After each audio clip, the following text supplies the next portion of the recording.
Oke, langsung saja ya. Timnas Indonesia berada di grup F. Ini merupakan grup neraka untuk Indonesia. Karena ada Jepang, Qatar, dan Thailand. Ya, kenapa saya katakan grup neraka? Di atas kertas, Jepang, Qatar, dan Thailand itu memiliki ranking FIFA jauh di atas Indonesia. Mereka sudah memiliki ranking FIFA 100 dunia ke atas lah, ya. Thailand juga sudah berada di ranking 100 dunia ke atas. Nah, jadi peluang Indonesia untuk lolos ya, targetnya kan 8 besar untuk John Hetman. Nah, ini masih 50-50 teman-teman ya. Masih 50%. 50% ya. Karena kita sudah memiliki pemain-pemain yang sangat bagus juga ya. Tapi yang saya garis bawahi di sini adalah ada 3 statement John Hetman yang sangat bagi saya ini motivasi lah untuk para pemain-pemain Indonesia. Nah, motivasi yang pertama, John Hetman mengatakan bahwa ini merupakan peluang untuk timnas Indonesia naik level. Nah, jadi John Hetman justru menganggap grup F ini merupakan peluang untuk timnas kita naik level karena berhadapan dengan Jepang, Qatar, dan Thailand. Nah, kalau memang kita bisa menang menghadapi ketiga tim ini, ataupun kita menang dua kali menang dan 1 kali kalah menghadapi Jepang, dan ini merupakan naik level. Ya benar memang apa yang dikatakan John Hetman. Ya. Yang kedua, statement John Hetman adalah target kita lolos 8 besar. Nah, jadi John Hetman memiliki kepercayaan diri yang sangat besar, yang sangat tinggi untuk timnas kita. Ya. Targetnya lolos 8 besar. Nah, apakah ini mustahil? Tidak juga, teman-teman. Tidak mustahil juga. Semua bisa terjadi, ya. Apalagi kalau pemain-pemain kita 100% semua fit, semua pemain ready ya, seperti Jaides, Kevin Dix, Oli Remeni, ya pemain-pemain abroad kita lah yang bermain di kasta-kasta liga tertinggi di Eropa. Kalau mereka 100% fit, kita masih memiliki peluang yang sangat besar untuk lolos 8 besar di Piala Asia ini, teman-teman ya. Nah, statement yang ketiga, John Hetman mengatakan menikmati status underdog.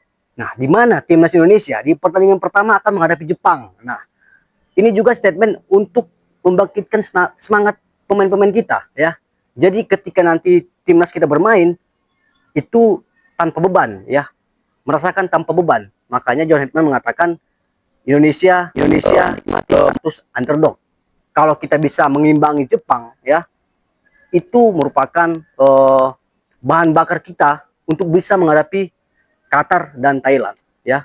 Kalau kita bisa menghadapi Jepang, seri aja dari Jepang, kita memiliki peluang lolos yang sangat besar ya untuk ke-8 besar. Tapi kalau kita kalah menghadapi Jepang, ya memang secara realistis lah ya, itu wajar kita kalah dari Jepang. Tapi ya, saya lihat semangat dari John Hetman ini yang membuat saya percaya diri ya. Bahkan bukan hanya pemain, saya juga sebagai supporter ya, pendukung timnas, memiliki rasa optimis karena statement yang diberikan John Hetman ini ya. Dia bukan hanya seorang pelatih yang mengatur taktik ya, yang mengatur pemain, tapi dia merupakan juga seorang motivator untuk pemain-pemain kita. Nah, jadi saya berharap kepada John Hetman ini ya, bekerja keras lagi bisa lolos 8 besar seperti target yang diberikan PSSI kepada John Hetman. Dan juga John Hetman juga memiliki target yang sama, 8 besar. Nah, saya berharap Indonesia bisa lolos ke 8 besar. Nah, apakah teman-teman semua percaya dengan apa yang dikatakan John Hetman? Ya, itu semua tergantung pada kalian. Tapi saya di sini mengajak untuk teman-teman semua agar kita mendukung, mensupport timnas kita, karena ajang pembuktian lah untuk John Hetman.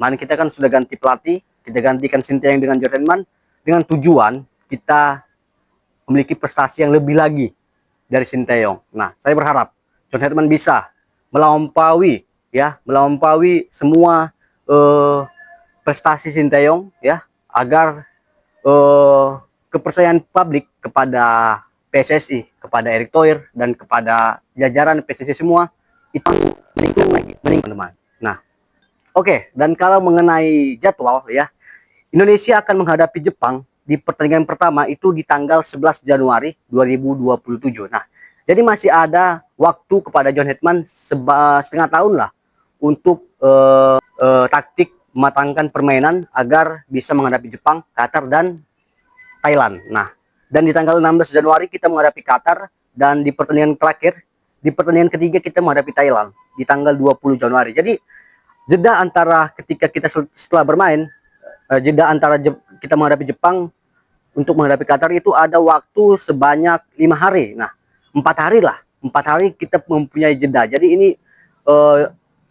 cukup adil juga pada Indonesia karena kita memiliki waktu istirahat yang cukup dan bisa melakukan taktik lain untuk menghadapi Jepang, Qatar, dan Thailand. Nah, muncul pertanyaan saya teman-temanku semua, apakah kalian masih percaya dengan PSSI? Apakah kalian masih percaya dengan John Hetman bisa membawa timnas Indonesia jauh ke 8 besar di Piala Asia 2027 nanti? Ya, kalau saya pribadi, saya masih 50%, 50% lah, 50-50 lah teman-teman ya. Saya masih percaya proyek PSSI ini, saya masih memiliki rasa optimis lah kepada timnas kita bisa berada di posisi 8 besar ya. Tapi dengan syarat itu tadi teman-teman, semua pemain kita fit ketika di ajang tersebut, di kompetisi tersebut, semua fit ya. Jadi nggak ada contoh nih Kevin Dick cedera, Jai Ejas cedera, ini cedera. Nah, kalau itu terjadi, sorry to say ya, kita peluang lolos kita sangat kecil teman-teman ya. Apalagi contoh nih seperti Kelvin Verdong nggak bisa main, cedera nih, aduh parah sih ini guys ya. Kalau kiper kita ya, kita memiliki kiper yang sangat bagus ya, ada Emil, ada Martin Price ya, kiper kita top lah pokoknya ya.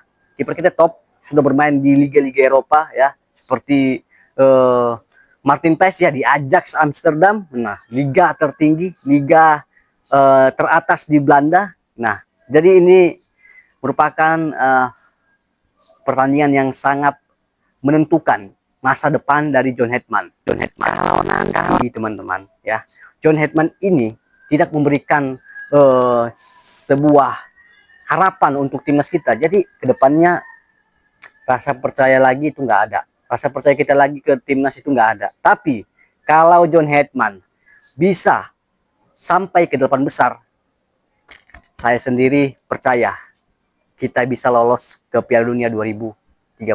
Saya percaya. Kalau kita bisa lolos ya di 8 besar ya.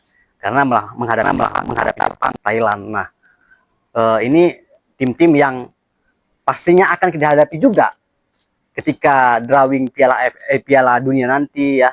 Ketika nanti kualifikasi Piala Dunia nanti, nah kita akan hadapi negara-negara seperti ini juga. Jadi ini ajang pembuktian untuk John Hetman ya.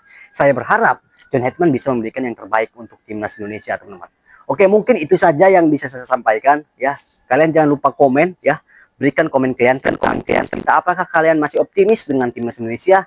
Tapi kalau menurut saya kita dukunglah dulu John Hetman.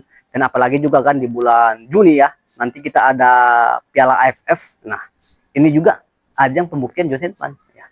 Kalau di Piala AFF kita bisa mendapatkan gelar juara ya, pasti euforia Piala Asia lebih pecah lagi. Oke, mungkin itu saja dari Profesor Bola. Salam dari saya. Terima kasih.